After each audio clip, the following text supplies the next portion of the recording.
Hey guys, Retire on Dividends here. I'm back to give a monthly update to my portfolio and how I did, since I started and obviously for the month.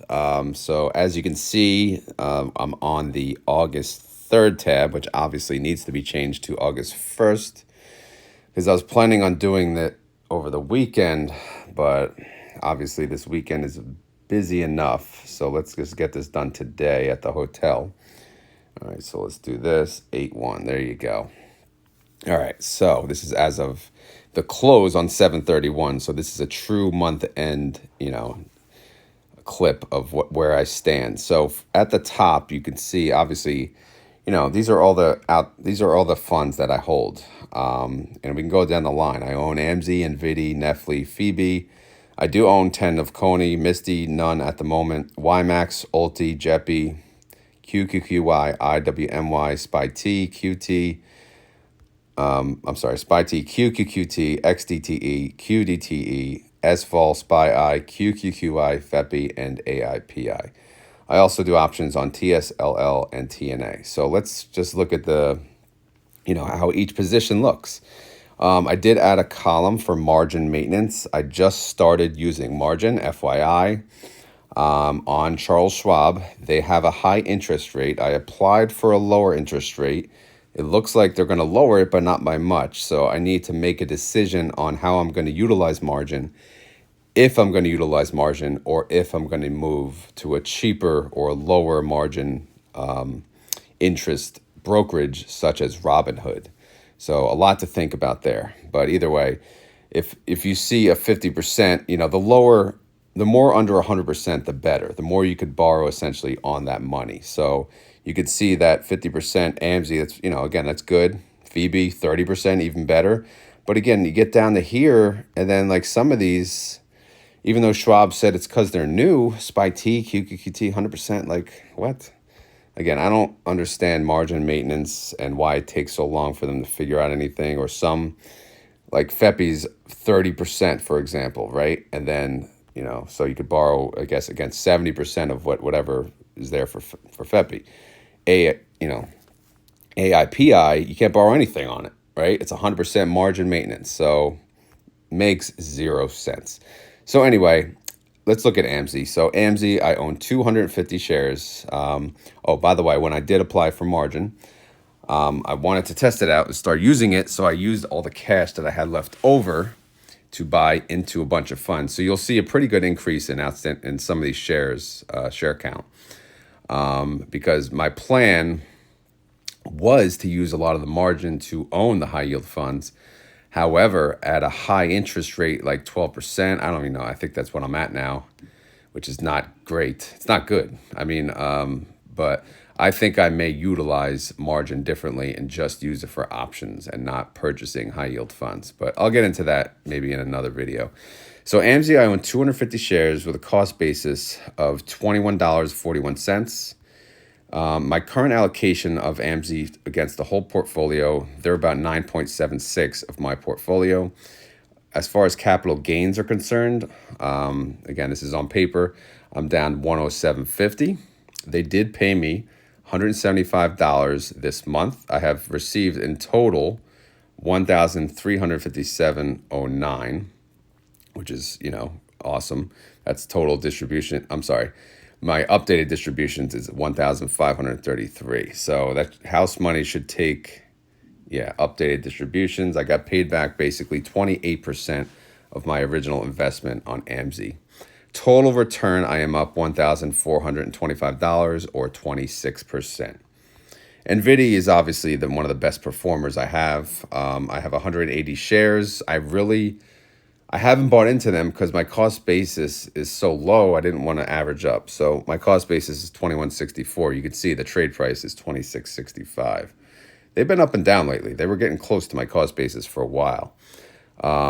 So my current allocation on NVIDIA, they are 8.92% of my portfolio. And capital gain wise, I'm actually up on paper 901.80. It doesn't really matter, again, because I'm not selling, right? I'm not going to sell NVIDIA. I'm going to let this thing move, man. Oh yeah, it's another important thing. NVIDIA, number one, they pay me $444 for the month. So look at that yield on cost on NVIDIA. 137%. Hell no, I ain't selling them. AMSI was 39%. That's right, on the line. Again, my sweet spot is 40%. But the fact that NVDY pays 137%, that does boost up my total yield on cost. So, as far as NVIDIA paying back the original investment, they have paid back 71% of my original investment. So I am almost at 100% house money, which is going to be awesome because total return is $3,704, which is a 95% gain. Obviously, this is with distributions plus capital gains. All right. Let's keep it going. Nefli, again, this is something I've held for a while too. I have 250 shares of them. Cost base is 1805. I am down on those as far as capital. I am down by $375. Again, but this is on paper. They are 7.7% of my portfolio. But, again, what are they yielding? Yield on cost, 25%. That's actually not fantastic at all. But again, Netflix, I'm a believer in Netflix. Who the hell's going to compete with them? It's just, they kind of own the space. That's just my thought. You guys may feel differently. And they go up and down a lot. So I feel like there's always opportunity to average down. As far as house money, they paid back 33% of my original investment. Total return is up of 1,158 or a 25.68% gain. Now, I'll skim through some of these. Like Phoebe, I'm actually down total return. I'm down 3.44%. Coney, I'm down, which means today I should probably average down. My plan with Coney and Misty, just FYI, I'm going to buy them on dips and sell them when they're at the high. If they never really go to the high, then I'm just going to keep them and ride them out. And then when they do recover and go, and I have like a 10, 15, 20% gain, I'll sell, right? I'm not going to fall in love with Coney and Misty. They're not going to be a part of my normal portfolio because I don't trust them. They're too volatile for me, to be honest. But I will play the game with them. So that's my plan. And I'll show you on the bottom. I did play a little this month. YieldMax, I am up in total return of 1.07%. Actually, let's look at YieldMax. That's one that everyone pretty much likes and owns. My current allocation, well, let me see. I do own 300 shares of YieldMax. Cost base is $19.57. So unfortunately, it's at $18. It's trading at $18. My current allocation, they are 10.5% of my portfolio. I am okay with that. In fact, I'm okay with YieldMax being about 15% of my portfolio. But yeah, I'm down in capital, which is okay. Yield on cost, yeah, not fantastic. Let's see. How is that even working here? So it's the monthly. Oh, yeah, because it's based on, I recently purchased like 100 shares. So it's basing it's basing it on that. So my yield on cost is actually going to be a little messed up this month because I made a lot of recent purchases, but did not, my distribution will not reflect it until the following month. So I'm not going to even cover yield on cost, actually. NVIDIA, I didn't purchase anything. So that yield on cost was actually accurate. So yeah, YieldMax, total return, I'm up 1.07%. Ulti, total return, I'm actually down 3.63%. So hopefully that turns around. JEPY, QQQY, IWMY, they have the reverse split today. But total return wise, I am up 3, 4, and 3% on all of these. So again, yes, I still hold them, and yes, I'm still buying them. The other two Defiance, SPY-T and QQQT, again, these are a work in progress, but I'm actually down in total return. Well, I'm essentially flat on SPY-T, but I'm down QQQT because I bought them at a horrible time, right before just like a big correction. So I'm down almost 7%. But again, it is what it is. In time, I haven't even made a distribution on QQQT yet. So that's, I'm down. That's what I'm down on capital. As far as the Roundhill funds, I do own XDTE and QDTE. I'm a big fan of these. But total return-wise, I'm up 1.14% and 0.23%. As far as SFOL is concerned, I'm up 8.75%. House money-wise, I got 10% of my original investment back. Same thing with SPY-I. I got about 10% of that back as well, and I'm up total return 15.83%. QQQI, this is like SPY-I's best friend. I am up 3.28%. So I love these two. These two are just really good to have as part of the portfolio. FEPI, I'm up 2.77% total return. And then AIPI, again, just bad timing.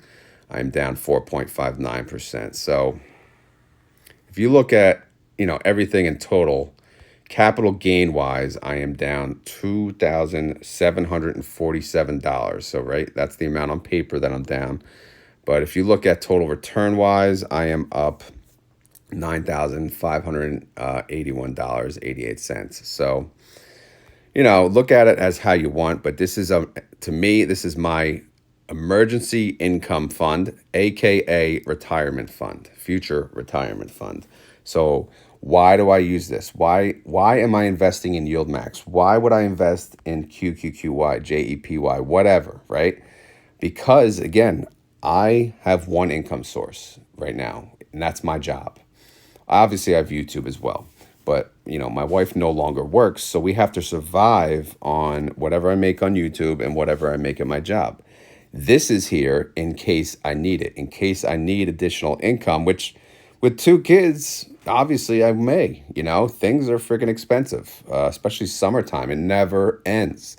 So this is my not emergency savings account. This is my emergency income account.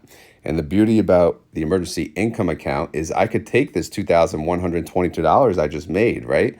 That was the total for the month, by the way. And I could use it to pay whatever, and I won't lose any capital. That's the beauty. Of course, I'd rather take it and reinvest it, but it's there for its purpose. It's there to be used. So again, that's why I'm making this fund, because I want money now. I don't want money when I'm 60, okay? What purpose? How does that help me now, right? Unless I'm making bank, I'm making so much money that I don't give a damn. I'm just going to put in everything into retirement. That's fine, but that's not the case, Life is tight. Expenses are tight. I live in New Jersey. Property taxes are through the roof, right? All expenses are through the roof. And shit is not cheap. So I want money now. That's why this is in a taxable account. So anyway, as I said, monthly distribution, I made $2,122.97.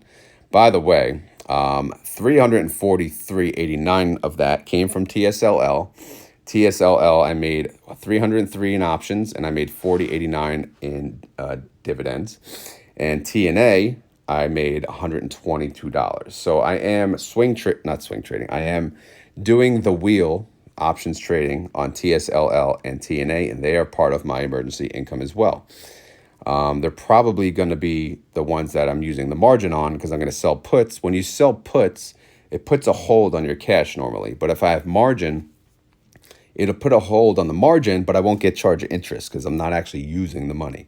So that to me is a good strategy as far as using margin, especially if I'm going to get charged 12%, and if I'm planning on staying with Schwab, that's how I have to play it. Because if I'm going to use it for the high income funds, 12%, man, that's a lot of money. So to me, it's just not worth it. I don't know what you guys think about that, but I have to reconsider. I do not want to move to Robinhood. I do like Robinhood, but again, Thinkorswim is why I'm here, why I'm using Schwab, and I don't want to lose that. But again, it's a lot to think about. It's really annoying, and I'm kind of pissed off that they're being so cheap with the rates, but neither here nor there. So what else can I tell you? Margin interest, I did add that. Obviously, I'll deduct any interest I get charged for the month. Obviously, that'll get, taken away from my monthly distribution. This month, however, there is no margin interest. It is adding up, though. I'm at about 100, I think about 100 something they're charging me so far. And then, as I spoke of earlier, I do have a strategy with MSTY and CONY. MSTY this month, I purchased at 23.58. I sold at 26.42. So that was a quick gain, quick profit of 12%. I made 28 bucks. Whoopie-doo, I know. But again, this is just how I'm going to play these. Coney, I originally bought 10, 18.52. I sold at 19.91. Quick profit of 13.90, 7.51% gain. Again, this is how I'm going to play these funds. But Clip, I decided to get rid of because I'm done. I don't want any part of that China with this, especially with the elections coming up. I'm done. They're just haven't been impressing me at all. My cost basis on them was 1584. I sold at 1315. So that's a loss of 457. However, I did make $569 in dividends. So total profit on clip when all said and done, I did make 4.17%. And I'm not really counting, you know, well, I do. I think I'd added the 415 deduction from my calc tab. I'll have to check. I don't even remember. But even if I did or didn't, it doesn't really matter. But yeah, so these are just, the bottom part is trying to explain what I did sell throughout the month. So again, yeah, that's kind of the recap of all my funds, how I'm doing, how much I make, total return, yield on cost. Obviously, I can't really talk about this month because I did make a lot of additions, but so I will get back to that next month and see how things go. All right, so now let's get to the summary tab, which is the calc tab in the beginning. So if I zoom in, see what my goal was for this month. So for the month of July, my goal was 1,000. I don't know if I should zoom out or zoom in. I need to freeze panes. I'm probably going to hide all this at the top, right? And then freeze panes. See if I could do it now. Hide. And then do this. Freeze 13 row. Okay, that works. All right, so let's take a look now. I can zoom in maybe a little more. Month of July. Here's my goal. My goal was to make 1,769.74. I want to get the headers in there too, and I'll keep last month on there. And my capital goal was 54,861. So income wise, I exceeded my goal by a decent amount. To be fair, I'm way ahead of the curve on that. Because options has really helped me out there. But I did make 2,122, which is actually a decrease from the prior month. But prior month, I killed it on options. I did not have enough opportunities this month for options, but that's okay. But either way, I beat my goals.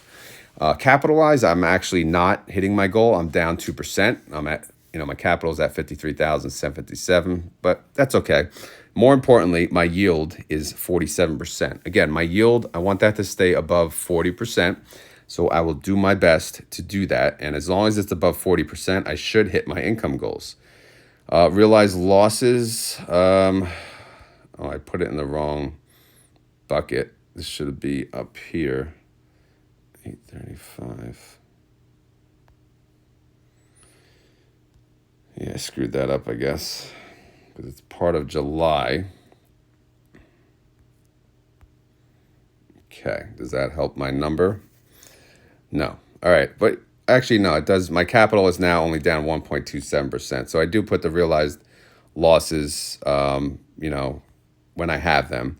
And obviously, sometimes I add assistance. The assistance column is for me to help get back on track and reach my capital appreciation gains. So I may or may not need that for the month. But again, that has to come from the outside. That's outside money, which I don't really have, to be honest, at the moment.